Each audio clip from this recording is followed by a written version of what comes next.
Struggling to process your breakup?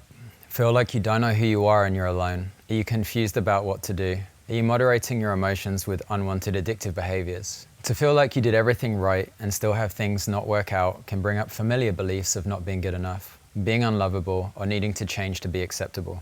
Rhymes, Smith and Bridge adapted Melanie Fennell's work published in Behavioral and Cognitive Psychotherapy. The research suggests that although everyone monitors their value, cognitive biases associated with underlying beliefs occur only in people with low self-esteem. This means that in triggering situations, people with lower self-esteem have a greater likelihood of negative appraisals of perceived threats to one's value. Such appraisals actively underlie negative beliefs, resulting in mood changes, anxiety, shame, and disgust.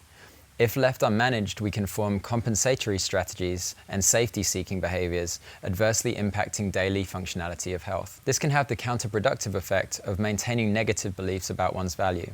Processing a recent breakup, Phil described himself as a shadow of a man. He had been successful both in work and his creative pursuits. A talented artist and writer, he was stuck and couldn't move on from his ex-partner. Phil would text her daily, and the slightest thing she said or did would knock him into a spiral of depressive drinking. We worked on his story, the one he'd made up about himself in his teenage years, about who he had to be lovable. It was first recalled when a pretty girl had snubbed his advances at school. This memory led us further back into his relationship with his parents and their inability to hold his natural and healthy childhood emotions. Whenever he felt sad and lonely as a young boy, his parents reinforced his perceptions by telling him to toughen up, choosing to give attention to his sister instead of him. This fear of not being chosen had plagued him since infancy, and this child was present again now, telling the same story. He blamed himself entirely for the relationship not working. He believed he was unlovable and felt disgusted by himself. As we began talking to this child directly, we discovered what he was feeling, what he needed, and how he wanted to be held. We brought out that child's anger, rage, sadness, and longing in a safe relational container, which began fueling his art.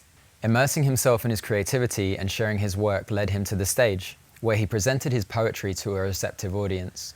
He then went on to create a book of his artistic works, healing through his art. He began falling in love with himself, and within a month he arrived at acceptance.